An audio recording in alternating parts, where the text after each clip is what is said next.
گوجری زبان میں اپڈیٹ سنیے۔ بھارت کے زیر تسلط جموں کشمیر کا عوام گزشتہ 7 دہائیاں تو بھارت کی غلامی میں زندگی کا بدترین ایام گزارے ہیں۔ قضیہ کشمیر اقوام متحدہ کا ایجنڈا ور سب تو پرانو قضیہ ہے۔ جنوبی ایشیا میں یہ واحد خطہ ہے جیت کا لوکاں نہ آج توڑی اپنا سیاسی مستقبل کا تعین کو موقع فراہم نہیں کی ہوگی ہو۔ اقوام متحدہ نے اپنا چارٹر کا تسلیم شدہ اصولوں، بین الاقوامی معاہدہ اور سلامتی کونسل کی قراردادوں کے بنیاد پر رائے شماری کے ذریعے قضیہ کشمیر نہ حل کرانا چاہیے۔ کشمیر پر اقوام متحدہ کی قرارداد گواہ ہیں کہ یہ عالمی سطح پر ایک تسلیم شدہ تنازع ہے۔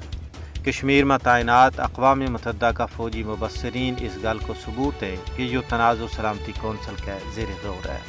کشمیر پر UNSC کا اجلاسہ نے ثابت کر دی تو ہے کہ یہ عالمی سطح پر تسلیم شدہ تنازع ہے۔ یہ کشمیری عوام کی بے مثل و مثال قربانی ہیں جنہوں نے عالمی سطح پر اس تنازع نہ اجاگر کی ہوا ہے۔ اس تو علاوہ پاکستان نے بھی نیشنل اور انٹرنیشنل سطح پر قضیہ کشمیر نہ اجاگر کرنے میں مجھ اہم اور کلیدی کردار ادا کی ہوا ہے۔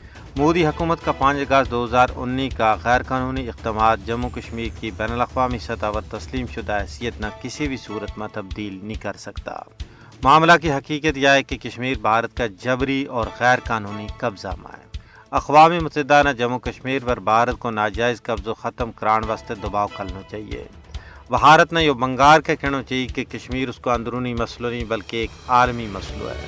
ماہرین کو کہنا ہے کہ اس مسئلہ نہ پرامن طور پر حل نہ کیے گئے ہو تو یہ پختو و پامڑ نہ صرف جنوبی ایشیا بلکہ پوری دنیا واسطے بڑی تباہی کو باعث بن جائے گا۔ اقوام متحدہ کے زیر اہتمام اس تصواب رائے ہی مسئلہ کشمیر کو واحد حل ہے۔